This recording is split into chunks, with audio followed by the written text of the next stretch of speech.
I'm Damon Fairless.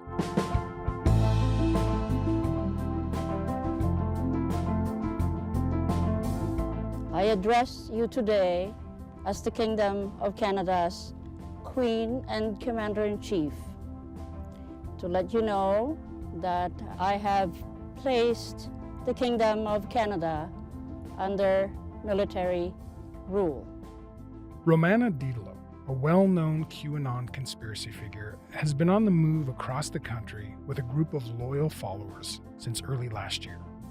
The so-called Queen of Canada's road trip started when she left Victoria, BC to join the trucker convoy in Ottawa, and she's basically been on the road ever since, getting kicked out of towns along the way. The Queen of the Kingdom of Canada has officially planted the flag in the East Coast. Most recently, Didulo and her followers set up in a small community in Saskatchewan called Richmound, and locals there, they're not happy.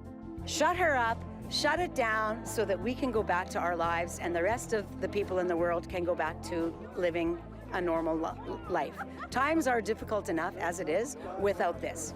Vice News senior reporter Mack Lamoureux went to Richmound. He's been following Didulo across the country. So today, we're going to take you on that journey and ask, how long can this go on for?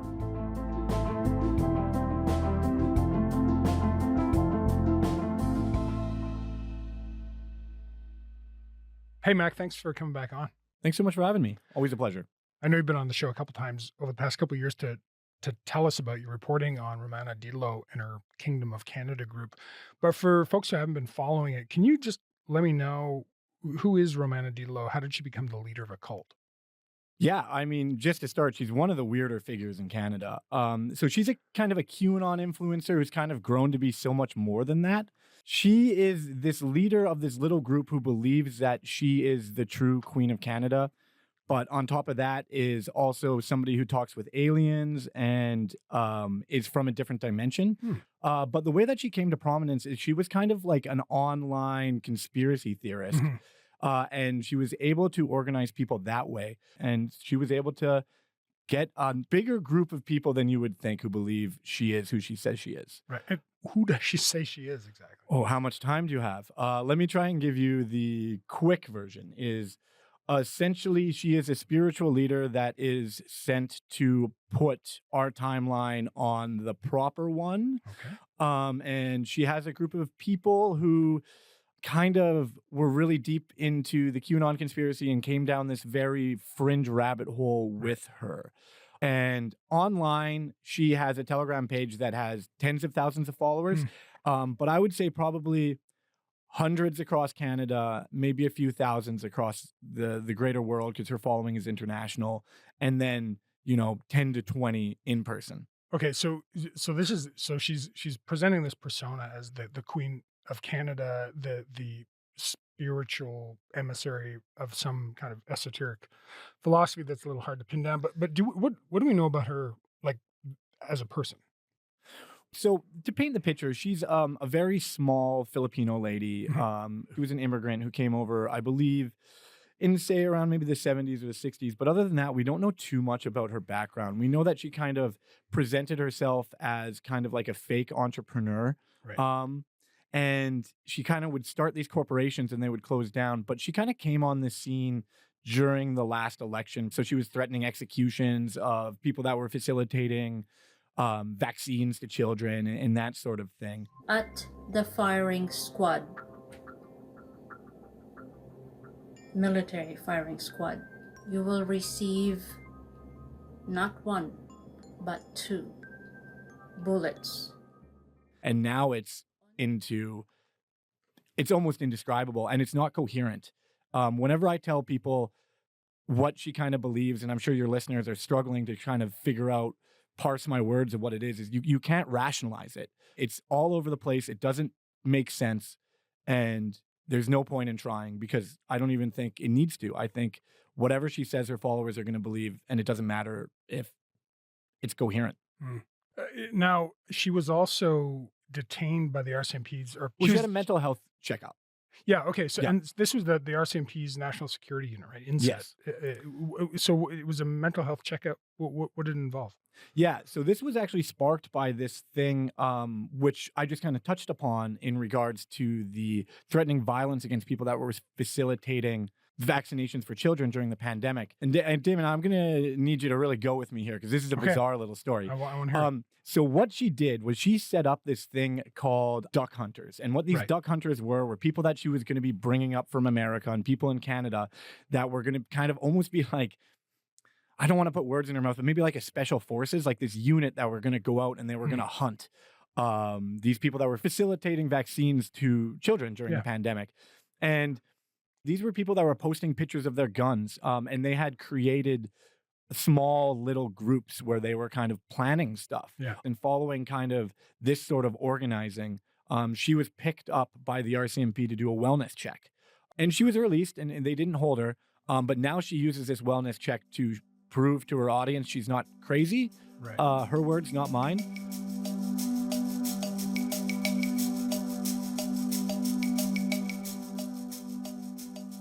So then in early 2022, she sets out from Victoria. She heads to Ottawa as part of the trucker convoy, and she's basically been touring the country with her followers ever since, right? Yeah, this was actually a really significant moment for Didulo and her following because she took this online group and made it offline. So she, seeing the success of the kind of trucker convoy in Ottawa, she rented a bunch of motorhomes and got a bunch of money from her followers because her followers have been very, very willing to give her money. And she set out and she drove on out there. To imagine that such group of nice-looking, highly educated, privileged, trained individuals could have facilitated such atrocities. So after Ottawa, they continue on this kind of epic journey, and actually I want to start with Peterborough because in the summer of 2022, her followers tried to arrest some police in Peterborough, right? So tell me how that played out. It played out probably exactly as you think it would. Her followers all got together in a park outside of Peterborough Police Precinct, and then they walked up to it. That's what we're here for. They came to the police station looking for what they say is justice. They had some sort of grievance. I can't remember exactly what it was, but they believed that Romana had a secret army that if they arrested these people, they would come get them and take them away. And Romana was there in one of her motorhomes, and I believe she came out and she fed everybody sardines. We don't need to get into that. But they went up and they were like pounding on the door of the police precinct they had just locked it. And we're like calling 911 to get them to come out to be like, arrested. We could all start to call 911. And it was this really bizarre scene. But what happened was they kind of went around back behind the police precinct during shift change. And a couple of them actually put hands on some cops. And then you can imagine what happens if you put hands on a police officer. And so a couple of people were arrested and they were charged with assault. And that was the first time that her group had been violent and probably the most extreme thing that they've done. Okay, so then in September 2022, so after Peterborough, after Hurricane Fiona sweeps the East Coast, Didulo and her caravan show up in Cape Breton. And what are they doing there? Well, they were actually just going through Cape Breton. They were doing this kind of weird thing where they were trying to prove that the hurricane didn't exist and that Trudeau was stealing money for the recovery. But what they were doing is when they pulled into Glace Bay, which is one of the most northern towns actually in Cape Breton. I traveled there to speak to the residents. Beautiful little town. And they found a man quite literally in front of his house, kind of a decimated house with his head in his hands.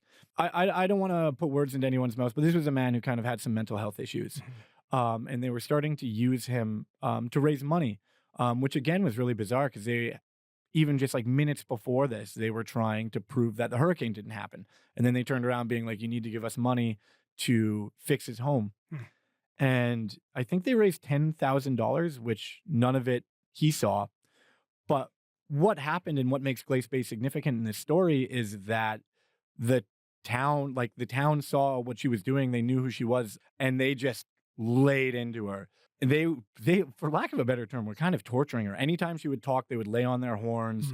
They would have people kind of coming and shouting to her whenever they try to do their live stream, which is a big thing they try and do. They do these really long live streams where they get their followers who are sitting at home watching to send them money. They would be playing Slayer really loudly, or other kind of death metal. It was the first time that they really truly experienced pushback from the greater population for the kind of exploitation they were doing of people. So then after that, after Glace Bay, they move on to Tatamagouche, Nova Scotia. And what happened there? Well, Tatamagouche, they were actually staying there with one of their followers right outside of the town. Once again, I swear to God, I'm not a stalker, but I did travel there to go see what was up. So they just kind of set up shop in the front yard of one of her followers and turned it into a kind of temporary compound, I suppose you could say. And Tatamagouche is a lovely little town, but it didn't push back on her quite as hard as Glace Bay. Okay. But they did leave there eventually, because this last summer, she's back on the road with her caravan. She's heading west. Yeah. And we'll get to Richmond where she is now, but before that, she's run out of a place called Kamsack, right? She did, a little small town in Saskatchewan where, once again, the town realized she was coming through and maybe did a little bit of reading, found out what she was about, and they just, they had a little protest and they chased her out of town, and I believe she actually got a police escort out of town. You go home, wherever you came from, get out of here. And then on to Richmond. And then on to Richmound. Richmound, I'm sorry, I'm saying Richmound, yeah, they will come for you. Their saying is actually Richmound with a U in it.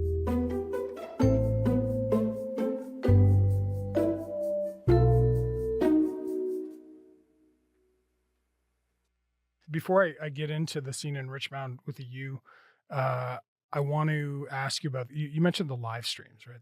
I kind of went down a rabbit hole. I spent a whole train ride watching I'm so sorry. super plays of these. But for those who haven't seen them, can you kind of give me a sense of how these live streams play out? Yeah, so it's one of her, probably her second in command, a woman named Darlene Ondy, and she's kind of sitting in front of, it depends where they are. Nowadays, they're in an abandoned school, which we will get to. And she kind of sits there and she reads off these kind of really bizarre sovereign citizen, pseudo-legal kind of, I don't know what you would call them, decrees.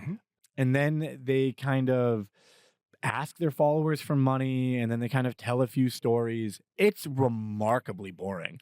And in the end, they kind of give you a little bit of a summation of what's happening. But then they also do these live streams of their rituals that they hold. And so when they were traveling across Canada, they were having these meet and greets, but they were also hosting these rituals where people would come in and they would kind of swear fealty to Romana and declare that they were sovereign. And then they would get her fake currency she created, something I've been calling Romana bucks. Yeah. It's this really bizarre scene where they all kind of get together. It almost looks like they're like being a choir, and she reads something out and they all read it back to her. And it's really unpleasant. The last one I watched, there was several small children there that were doing it, and it's more people than you would expect. Like in the dozens? Yeah. In Quebec, she brought out 60 people to do it. Wow.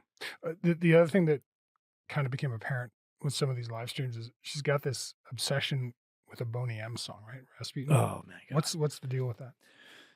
That's another thing where I wish I knew the beginning of it, but yeah, she's obsessed with Rasputin, the Boney M song, which is like a banger. I love that song. It's a good tune. But like 9 hours on repeat. Oh yeah. I've spoken to many of her followers who have come out to kind of speak to me about the abuse they suffered while they were with her. And one of the most bizarre things that I was told was they were doing a 10-hour road trip where for the entirety of the 10 hours with no breaks, she played Rasputin by Boney M. That one that's like, rah, rah, Rasputin, lover of the Russian queen. Da, da, da, da, da, da, da, da, da.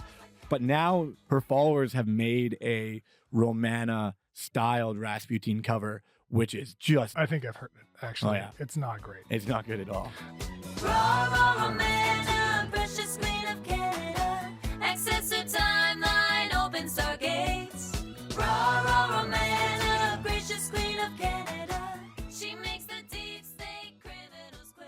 You've spoken to former followers. Yep. I'm captivated by what their experience is like. Can you tell me what they've told you about the so-called Queen of Canada? Yeah. This is where it moves from like, this is like a pretty funny story, but like at its heart is like tragedy. These people are being treated really, really poorly. Not just financially, which of course she's having them pull out credit cards, max them out, empty their savings account. Because what they're doing, driving around in motorhomes all day, every day, is not cheap. They're spending thousands of dollars in fuel a week and the food for all these people. But on top of that, she kind of rules with an iron fist. These people aren't really allowed to do anything without her say. I was told she micromanages to a abusive degree. You're not really allowed to go anywhere without her knowing. You're always on walkie-talkies. I spoke to somebody who lived on the Tatamagouche compound with her. They had cameras set up. If you had to walk outside of where the camera was and go to a shed, they kind of had to be like, okay, I'm leaving. Okay, here's where I am. I have the shovel. I'm coming back. They're not allowed to shower for weeks on end. And another one, she forced somebody apparently to sleep on the floor so her dogs could sleep on the bed. And so the people that are there with her are treated very poorly. And it's why a lot of them who have left have started groups to try and take down Didulo and to try and help others that are leaving.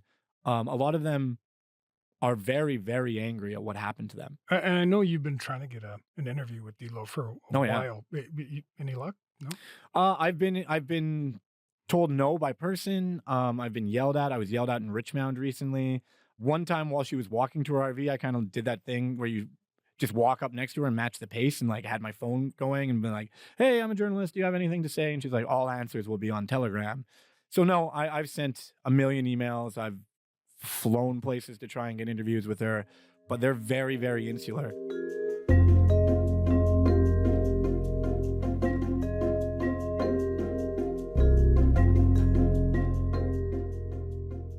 So let's talk about Richmond now. So after their run out of Kamsack, as you mentioned earlier, they moved on to Richmound, also in Saskatchewan. Why are they there? What's the setup there? Yeah, so to kind of set the scene, Richmond is a tiny little town. It's about 130 people. One of those towns, very classic prairie town. If you've ever been, doors are all unlocked. You know everybody. By the time I was there, within like 3 hours, I was having a beer at the mayor's house. They have a hockey rink, and there's a decommissioned school on the property. And one of their locals, a man named Rick Mans, who grew up there, he bought it, promising to set it up into a cannabis grow up. And the school is by far the biggest piece of infrastructure in the town. But from speaking to people who knew this man, he fell down the Romana Didulo rabbit hole, and recently saw they were in Saskatchewan and they were on hard times, and he gifted the school to them as a compound.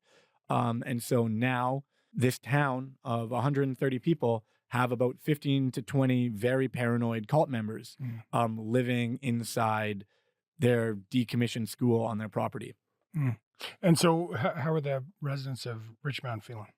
Well, it's very much a like, God damn it, Rick, what did you do feeling over there. And they're not stoked. The people we spoke with who live here in Richmond say they don't want to share their opinions publicly because they're afraid of facing individual threats. Now, some say this is no big deal because they're on private land, so leave them be, while others say their presence is intimidating and it's causing anxiety. There's a lot of anger, there's a lot of tension, and people aren't very happy right now. When I was there, what was happening was Romana was bringing in a lot of her followers to have that one of those meet and greets and rituals that I spoke about earlier. And the town had a really big barbecue. Then they all got in their vehicles and they kind of circled the school, honking their horns and telling them to get out. And it's quite a scene. They were honking their horns, making noise, and showing signs that said things like, "Get out," "The Queen is dead," and "Mental health crisis," among many other signs. And they were all they brought up semis to the ballpark to as close as they could to the fence. And they had the semis just rail on the horns for hours and hours and hours. But the cult is not breaking any laws. They're there. They're crossing their T's and dotting their I's. But didn't the group threaten to hold public executions at some point? Or maybe like who made those threats? So Romana is very hard on the town because the town obviously wants her gone. And so she's calling them Nazis, and you should see the amount of cops that were in there when I got there. There was cops on every street corner there. You couldn't get in and out of the town with going through a check stop. People were very, very paranoid. Right. And one of the things that kind of started this paranoia was that a Romana follower, not one of the people that she was that was living with her and not her, wrote this cease and desist letter, which is a thing that they kind of tend to do because they're very, very into kind of pseudo-legalese, vexatious litigation kind of stuff. And they sent that off to a lot of people within Richmound, threatening a public execution if they don't kind of change their tone about Romana. It's not fun. It's not fair. Like, who starts putting cease and desist orders and execution lists out? How is that a thing that can happen? With the cease and desist orders, they'd be kept on coming. I got one yesterday that's more personal that came to me.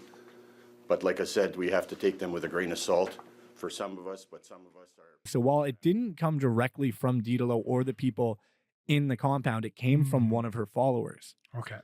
So hard to pin down, kind of. Hard to pin down, but they wouldn't have been getting these if she wouldn't have shown up. Right.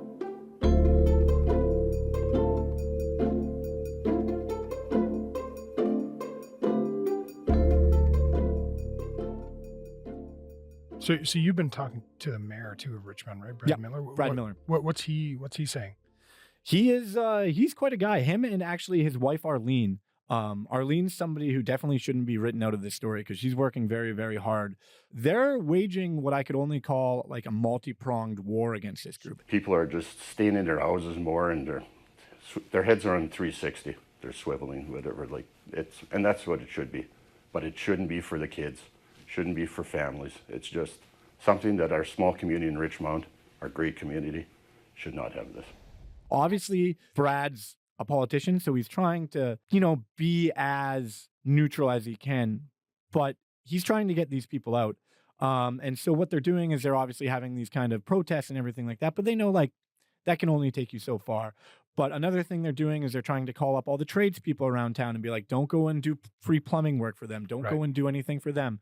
Then they're also trying to find a legal way to get these people out. One of the biggest ones is that the school is actually zoned commercially, meaning you can't sleep in there. So they're trying to get evidence that people are sleeping in there.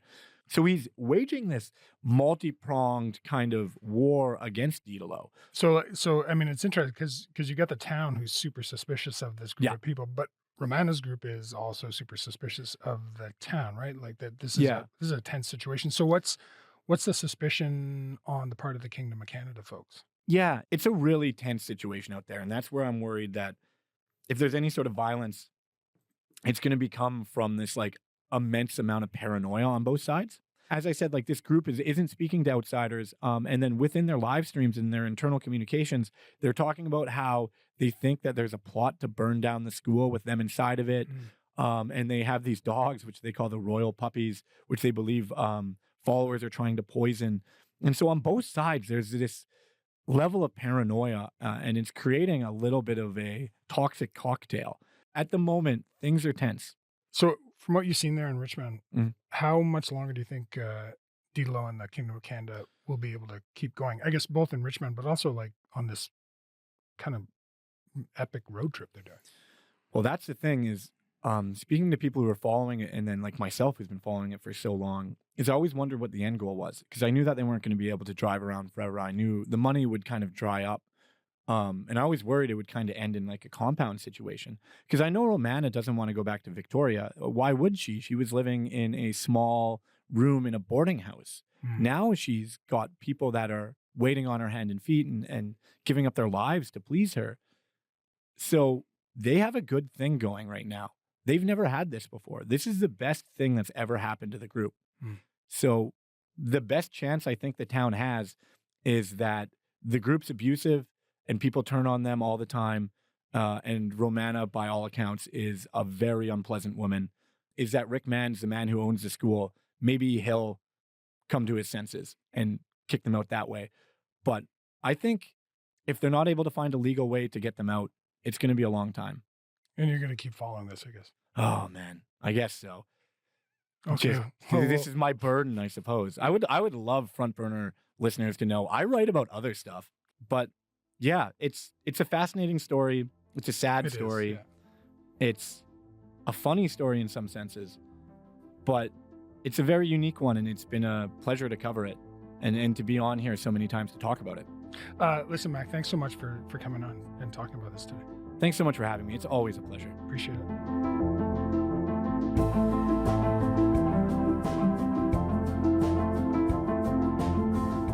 That's it for today.